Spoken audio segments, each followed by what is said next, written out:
What we're going to do is we're going to first talk about assessing peer effects and the ways in which these things work.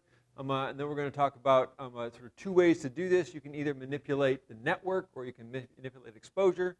Then we're going to talk a bit about interventions, and then we're going to talk about network inference, sort of experiments using some small group stuff. So just as a sensitizing point, remind us where we were this morning. Right, the problem with network models is there's this fear of a confounding variable that might be causing both our connection and the kind of persons we are. And so this confounding variable up here at the top means that our likelihood of being connected is just a function of something else like who we are, and that makes it impossible for us to infer that there's an actual direct effect of our being connected on whatever outcome we want to play with. And so the purpose of experiments are to break this up, is to come up with something else. Or to put it a little more clearly, and I stole these slides directly from Sharik Hassan, who does experiments in the business context. If we think that there's an influence between Alice and Bob, right, and say Alice has some things that she does and Bob has some things that they do, and we want to correlate these scores, we might just say that the difference for one person is a function of the intercept plus some coefficient on them being connected to each other, right, and the alters behavior. And so this is the kind of thing we want to estimate, and there are at least three problems with this. One is this reflection idea, the notion that the regression specifies the influence of A on B, but it could in fact be the influence of B on A. This is a version of the Mansky problem that the economists have put up called the reflection problem, and the idea again is that it's not that I influence Peter, it's that I'm modeling Peter's behavior on myself. So there's a back and forth problem. The one that we're most likely to see, I think people talk about, are selection features, that similar people are more likely to interact, and because we're likely to interact and we're similar anyway, that similarity drives the behavior and the outcomes we have. A slightly less common one, at least in a lot of the works we do, are common shocks. It's like if you and I are both friends and we hang out a lot together, then we both also experience common things that might be just exogenous to both of us, but exogenous in a similar way, and that leads to common shocks that we need to play with. So it might be a common experience, like being in a hallway or on the dorm room floor or something like that. Now there are solutions to each of these problems, right? So we can do things about these from an observational standpoint. So it's not like we're just spitting in the wind here, but for reflection you can use lag models. For selection you can include lots more controls or perhaps instrumental variable models. For common shocks you can include contextual features, or make sure you have a design that lets you look across different contextual features.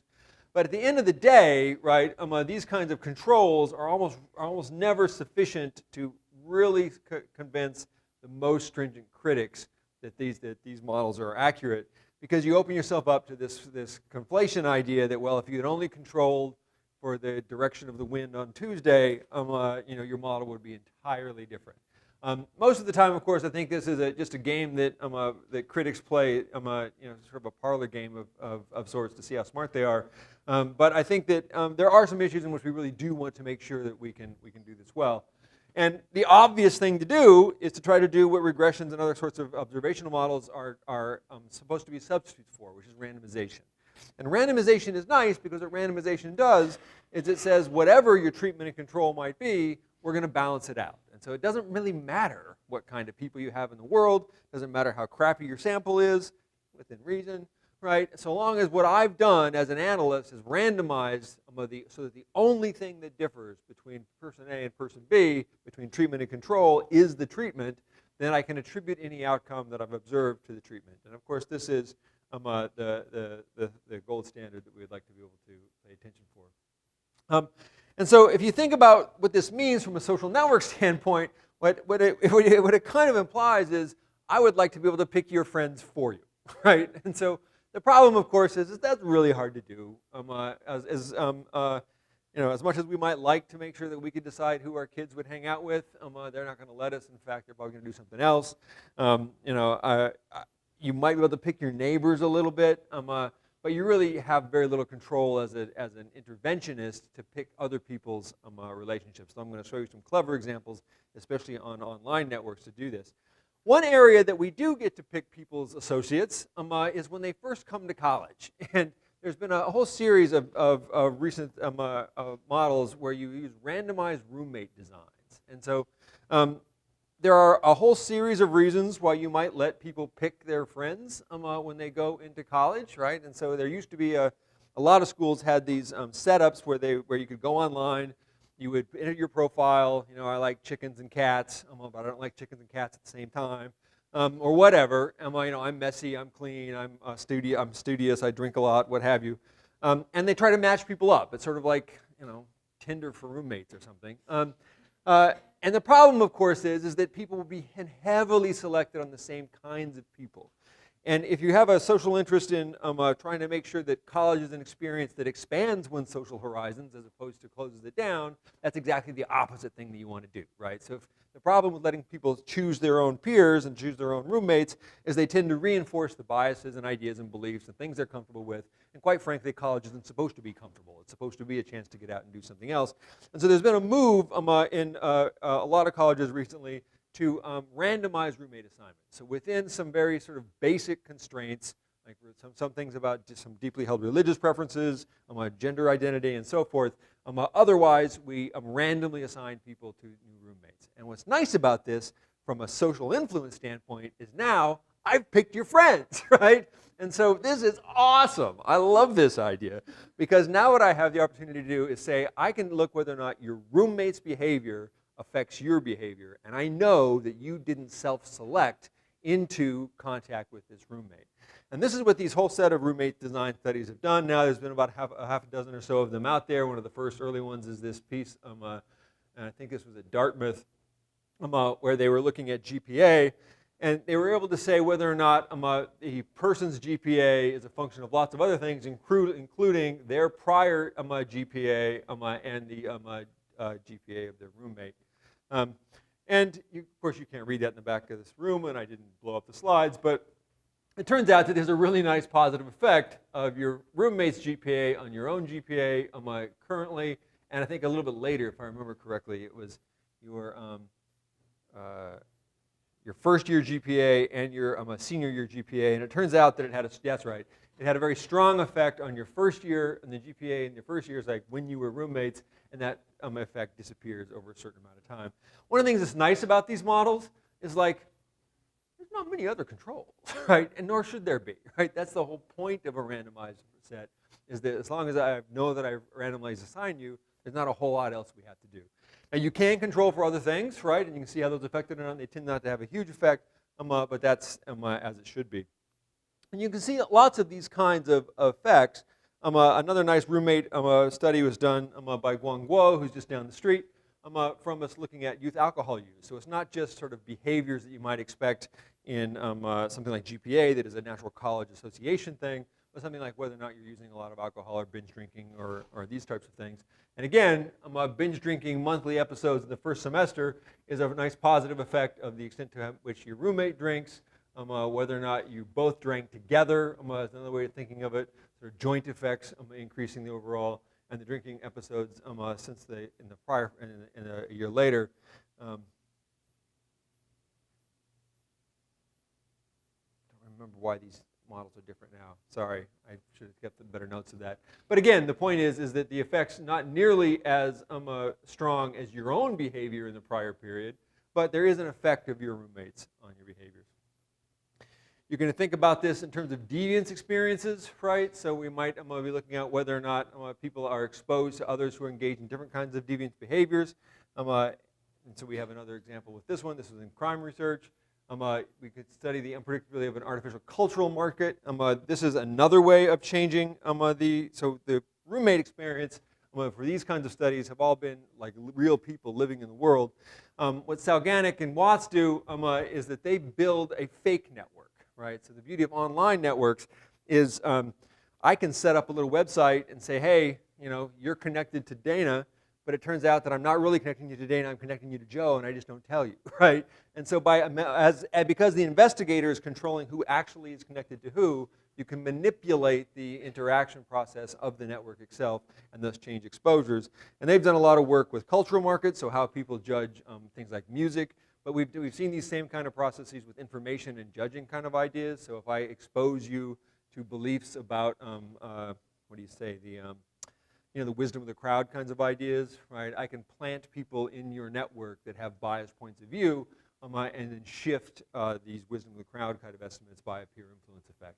What's nice about these kinds of online experiments is that they have a really fine-grained control over who you're interacting with and what you see through your interactants, and that's the nice thing about them.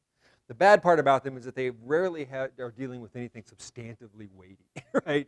And so it's like, they tend to be really, for all the obvious reasons, ethical reasons, we can't assign you a bunch of really important mental health kind of things or other kinds of behaviors in the world. That the relationships tend to not be very long lasting because people are just engaging quickly with the website and walking away. A counter example of this is this really fun paper by Fowler where they were using Facebook, which was a manipulation on a real network. And in this case, what they did is they were trying to see whether or not you could have a social manipulation of on an extant network of a political behavior. And so you might imagine that, well, this is kind of how would you do this in a way that's not ethically completely disastrous? And maybe this is still not the case. But it's kind of a clever idea. What they ended up doing is they say, we're going to do a really minimal group treatment. We're going to give everybody the same message, right? Which is, today's election day, and so in the control treatment, if any of your peers voted, you would get this little message, right? In the treatment conditions, we added their picture to the set, right? That's all. We just induced a social connectivity by making sure that you could see the picture of the set of your peers that may have voted or claimed to vote that set. And it turned out that had a really huge effect on people saying they also voted, right? Which is kind of remarkable. About a 2% increase in voting amongst those who got the treatment effect compared to those who didn't get the treatment effect. And that was true both in terms of the self-report, right? Did they also click the I voted button? But it also was true when you looked out into sort of the districts in the area, whether or not there was an increase in voting in the districts where these folks lived. And so it was a really kind of an incredible real-world effect. More importantly, and this is a part that didn't get kind of as much play, is that because this was a friend-to-friend effect, like if I did it, then my peers would see that they did it, there was a massive spillover effect, right? And so it was the individual effect is like 2%, but you multiply that 2% times 100 friends, and their 100 friends, and their 100 friends, and you end up having a huge spillover effect of a very simple intervention. And so this is one of the things that's really nicely powerful about these models, is that a very small amount of work, in terms of the kind of things you might do for manipulation, can have a big effect if the network effect itself is real, because it's not limited to just the focal treatment person, but also to the treatment person's peers. And so that was kind of a nice feature. This is another, Damon Centola has done a lot of this work in terms of thinking about the ways in which features are exchanged in a network. And what they wanted to do is really get at this idea of whether or not there was a small world effect in social influence. So it's one thing to imagine that I'm connected to a group of random folks, but if I have this reinforcement effect, if my peers are peers with each other, does their behavior then magnify? And there again, because it's an online experiment, they're able to randomize whether or not you're in a small world network or whether or not you're in a random network, and it ends up being a case that there's a lot more effective peer influence the greater reach you have in the network. And again, the nice thing about this is that people aren't self-selecting into the network, but they're experimentally manipulating the network. And this has happened in other kind of places, right? So he's done this work on the adoption of health behaviors as well. And one of the nice things in this case, they were looking at people who are Fitbit, some fitness app friends that is national in scope. And they found a selection of folks that they then engaged in an intervention with. And what they did as part of this intervention is that they seeded the intervention people. And the intervention was, I'm increasing my running. And so this is a lie, it's a little deception. But they would say, because I'm not running. But they would say, this person is running more, your friend is running more. But they would match, they would say the message was coming from a friend that's like you versus a friend that's different from you. And what they were able to show, and this was an obesity intervention study, that on average, healthy people run more. So that's not surprising. Then healthy people that have low BMI tend to run more than people that have high BMIs. But the proportional increase in the effectiveness of a peer intervention would happen if you think that your high BMI friends are running, that encourages you to do more, right? So similarity on your health status increased the potency of the message that was given through the network. And again, this is something they're able to do because they're manipulating the network itself. Now this is great. I love these kinds of models, and when you think about a social influence intervention, these are the kind of models that people are engaged in. And the kind of results I've been talking about thus far are what are known as average treatment effects, right? So we have a treatment group, we have a control group, we run a little study, and we compare the former to the latter. The problem with average treatment effects is that there's probably heterogeneity in uptake of the treatment. And this is actually a problem with network interventions, which is that I might expose you to a roommate at random. Turns out you hate the guy, right? And you never go to your room. You stay at your friend's place. And so there may be no uptake in the treatment. And that kind of uptake is something you'd like to be able to account for. And being able to do it can modify the effectiveness. And so what we tend to think is we tend to interpret the average treatment effect, the coefficient we get from our intervention. Once we pair people, if there's an effect between the two, that's the result. But if it ends up being the case that we include an uptake parameter, a treatment choice, so what's the treatment of I and J? Do I actually, is it on or off? So it's J's effect on my behavior is an interaction of whether or not I actually spend any time with J. And when you start adding this into the model, and again, this is more of Sharik's work, if you can get really different size coefficients and different effectiveness of these coefficients. And that depends on the ways in which this treatment uptake variable gets integrated into the social process model. So in the basic model is that it's an on and off for influence, either have it or don't. And so you could decide that it's either going to be at random, so it's in 0 and 1. It might also be a function of some other features of the connection between the two, such as your social similarity or something like that. And so the expected peer effect then becomes the feature not just of the effect that's direct, but the things that feed into this treatment effect. And what's nice about Sharik is he teaches at a business school, so he always has a picture for things that are otherwise equations, and so that makes it easier for us to see. So that is, if you imagine simulating this kind of process as a model, the standard sort of argument would be if I have a little bit of a random effect. So as a general Bernoulli random, it's the case that this is the true effect here, but only, say, 25% of the population actually takes up the treatment, then what looks like a strong effect might actually be a much weaker effect. That is to say that the effectiveness of the treatment is going to be conditional on the likelihood of getting seen, and so if you have a bunch of people who aren't actually getting treated, then you're not getting near as much effect out of it as you thought you were. But it might be, right, that you're going to only have an effect of the peers on one end of the distribution, right? So that it might be that that influence is asymmetric.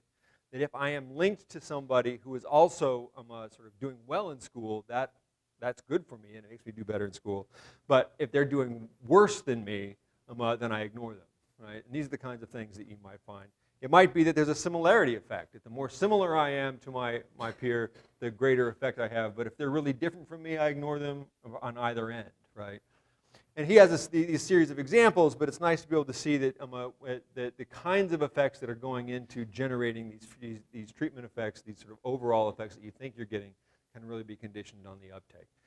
Being able to manipulate the uptake is a lot harder in things like randomized roommate assignments than it would be in something like the online effects where you can get people going.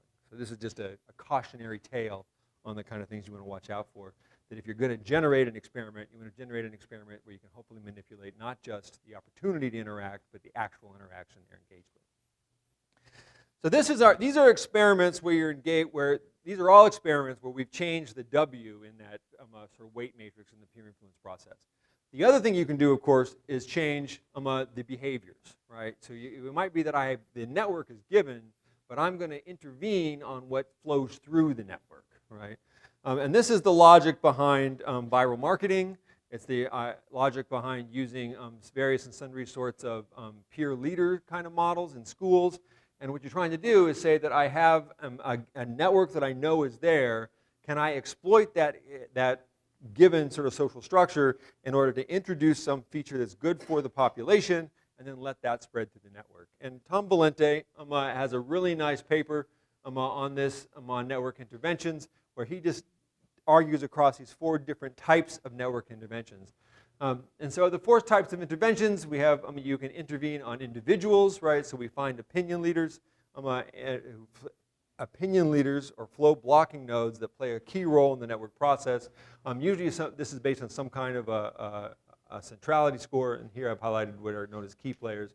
But basically the idea is that one thing about the structure is that some of these people have differential access to others, and so if I can identify who those people are, I can give them the information and seed it. I'm engaged with a project with Manoj Mohanan over at the business school here, or at the policy school, where we've done a health policy intervention of this sort in villages in India. And so this is in 80 different villages across Uttar Pradesh in northern India. And the intervention is a knowledge intervention. So everybody in the village are given access to some sort of phone information and some basic sort of flyer kind of stuff. But in the treatment villages, we identified central nodes, and we would give them information about the these health councils that they could be part of, and encourage them to go to meetings. And what we discovered was that it was through the social effect had a much stronger, the social messaging had a much stronger effect on increasing turnout than did any of the blanket sort of effects. So the whole goal there was to leverage a network effect by identifying the right kind of people and then give them really just the simplest information. So this wasn't a deep, sort of high investment time and energy kind of intervention. It was just that by interviewing and intervening with key players, we could have a stronger effect on the network as a whole. Another type of intervention is to use segmentation. And so here you use something about the latent structure of the network, the community structure of the network, and you treat each of these differently. So this might be that you identify clusters in a school and you target clusters in behaviors in one cluster to be culturally sensitive for what that cluster is about, or you identify leaders in that cluster to work with it, right? And so it's a way of segmenting the audience in order to have an intervention that works just appropriately with each of these segments. Now, again, you have to know what the network is to do that. We might try to enhance relations and communications amongst those we care about. For those of you that we've heard this thing talked about a few times today is this project called Prosper. This is a project that a handful of us are working on. It's an acronym for promoting social behavior or something. I've never been able to figure out exactly what it is. But basically, the whole purpose of this intervention is to go into schools and say, hey kids, if your friends are doing bad things, don't be close friends with them, right? If your friends are doing good things, be friends with them, right? It's a little more sophisticated than that, but the basic idea is let's enhance relations with people who are doing good things, and let's try to give kids the peer peer influence avoidance skills for when they're getting peer pressure to do something bad. And these kinds of skill enhancement interventions in the Prosper case have been really effective at stopping kids from smoking, right? So the smoking rates have dropped much higher in schools with the peer intervention than they have otherwise, and it has some interesting spillover effects, which is that we've noticed that smokers have become less popular in those schools than they were in others, right? And that's an unintended consequence, and probably one that it's not clear you want to make anybody less popular, but in this case, it's had that spillover effect, and that was really an intervention aimed at, again, not changing the network per se, but really forcing kids to, or not forcing kids, encouraging kids to value more highly the information that comes from some kinds of ties versus other kinds of ties. The final sort of intervention stretch, which I think is probably the hardest, is to alter the network itself. Is to try to do something in the situation that can change the pattern of ties that's there, because you think the pattern of ties is either promoting the spread of too much of one thing or not enough of another. And the problem with altering a network is, again, you have to have some way to intervene on relations, and usually relations are private, so the ways in which you do this are often pretty blunt. So something like roommates can work, but you can do things like encourage people to see similarities where they might not otherwise see it. You can schedule kids in various ways, right? You can make sure that seating charts work in ways that might not otherwise be done. My favorite example of this comes from the Google campus lunch line, which we should probably sort of engage here, which is that it's a single line to lunch, but no matter how long it is, they make it a snake like at the airport. And the idea is that you always come to lunch with your close friends, but the people who are 3 or 4 steps ahead of you in line that you're now sort of backed on with are people that you aren't friends with. And so you're going to meet somebody that you didn't know otherwise just across from you in the lunch line that you might not otherwise know. And so it's a very, very simple way to introduce, in this case, random ties. When I teach my undergraduate classes, the football players come in, and the soccer players come in, and the sorority members come in, and they all come in with their past friends. So the very first thing I do in every one of my classes is I randomly assign them to new places to sit. And I do that every day, right? And so I come in, and I say, what's the last digit of your phone number? So give me the 1s up here, and the 2s up here, and the 3s over there. And this kind of a group thing is both a way to get them woken up because they're sleeping. It's only noon, for crying out loud. So we got to get them woken up and moving. But on the other hand, what it's really doing is saying that I know these networks are built, classroom is a social space, and it's built around networks that are pre-existing, and they would much rather talk about the things they're doing with each other in their real life than listen to me talking at them, right? And so by randomly moving them around the room, I break up those networks and get them a chance to expose to somebody they wouldn't otherwise know, but also to focus on me. Which is what totalitarian regimes have done for years. By destroying trust in the world, you make sure that you only get your information from the front. That's just an aside. If you want to take over a country, start by breaking down this thing. So there's lots of these kinds of studies that have been done. So a lot of really nice ones have been done. The one that probably got the most press recently is this paper on microfinance, where they've exploited an idea here, which is known as the friendship paradox. And I don't think we've talked about the friendship paradox, Brett. There's a really sad feature of networks, which is that your friends have more friends than you do. And that's true almost universally. This is because networks have this kind of star-like feature to them. The hubs of those stars are in more of our networks. So if I just take each person's networks, popular people are in more people's networks than unpopular people. So most of us have a member in our friends who pulls out the mean. And so the average of your friend's degree is always going to be higher than your degree. And so what they do in this paper is they exploit that idea. And so instead of intervening on somebody where they go through and try to identify who's popular, they say, tell me who your friend is. And on average, that person is going to be more popular than the person they initially sampled. And thus they reach the center of the network in a very cheap and simple way. It's a really clever design, and it really did a nice job of increasing uptake of these microfinance interventions in this case. There's some more of these kinds of things that have been done in lots of different settings. I don't remember exactly what this one was about. This is another of the friendship paradox papers. It's a really nice way to play with these kinds of pieces. And yeah, there we go. So, and how are we doing on time? Wow, that was not even close. So, I had more than this. This is kind of remarkable. So there are many examples of these kinds of things out in the literature. This is the world's fastest treatment of what some of these things are. I think that the main advantage of any randomized controlled sort of setup is that what you're doing is you're breaking the selection effect by introducing some manipulation on the outside. You can do it either by changing the ways in which the network itself is shaped, or you can do it by changing the things that flow through the network. Again, this is a very fast, quick treatment of this, but the goal was to get you to help see what some of these ideas are. My sense is that most of these experiments now are showing pretty consistent peer effects. And so I think that there's a lot of attention and detail given to trying to come up with the most rigorous research design in terms of detection of effects. I think we might be ready to move past that a little bit and go for these implementation ideas, which are working out fairly well.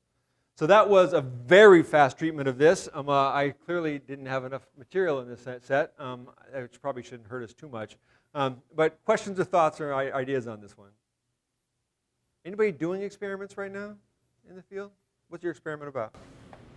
Mine, it's with Dr. Taylor Day. He's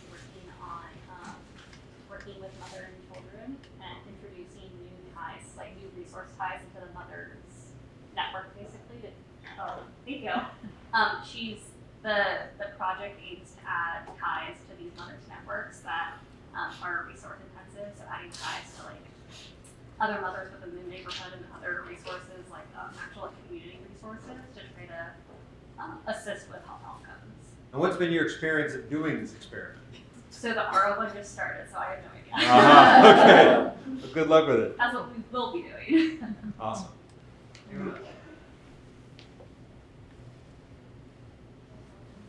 Well, I don't have the money yet, but but I wrote, but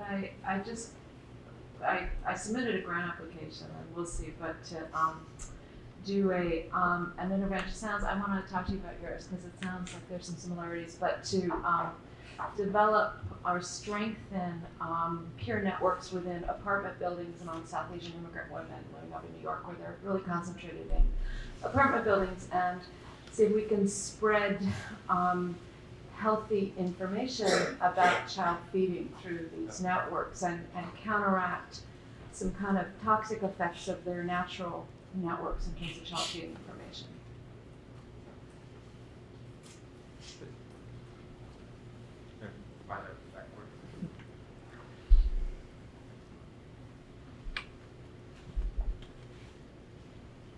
Yeah, mine is still at the conceptualization stage, but trying to figure out how to leverage networks to influence participation in clinical trial. There's some folks already involved, and so trying to figure out who do I get to who can spread the message and then bring more people into the network. So this has been giving me some useful information, trying to figure out do I need to be on an individual level or do I segment them or do I get so it's giving some useful ideas on what to do next. And is the challenge there mainly people, is it an information spreading panel or is it a trust? It's a combination. Okay. I think it's a combination of the two. So teasing that out and identifying what types of messages will work, and then who would be influential to distribute those messages and who we can trust. Similarity idea would probably be one way of going about that. So there was a participant in the social networks in health in the first year who was doing an information intervention, and her work was focusing mainly on diabetes and obesity. And the intervention was clever in the sense that there was a strong sort of reticence and sort of distrust of the health system amongst the population, mainly the African American population she was working with. And what they discovered was that they could be really effective with the information if they introduced it through a trusted family member at family reunions. And so a lot of these families would have giant family reunions with hundreds of people, sort of extended getting going out 3 or 4 steps. But because at least one person there they were all connected by virtue of this family, it created a naturally trusting environment to introduce the information that can spread throughout the rest of these very large family, extended family pension funds. So again, this is not, unlike a lot of the other sort of talks that you've had, this is not a how to, oh please, you should, go ahead. Yeah, I'm sorry, I didn't hear you have it, please. I work a lot with evaluations related to foundations, and they do a lot of influence stuff. Right. So they use the concepts of network analysis. Whether or not it works right, I don't know. But so one is how do you create strategic partners to bring in pairs that can support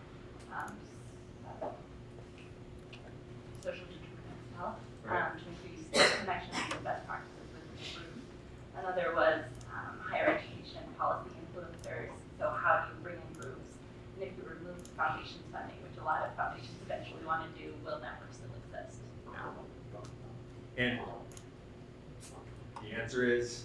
For the second one, backbone agency needed to stay. Okay. Because funding matters in that sense. Yeah. Anyone else? Again, so this is the process that you really are interested in doing and working in this kind of work. I strongly encourage you to seek out somebody who's already done it, because there's a lot of sort of, field experience sort of guides on how to do this well, and you would be well advised to learn from other people's experience on that stuff. So, all right, so I think the coffee and afternoon snack is here. Let's take a break, get that going, and we'll go straight into the modeling after that. All right, thank you.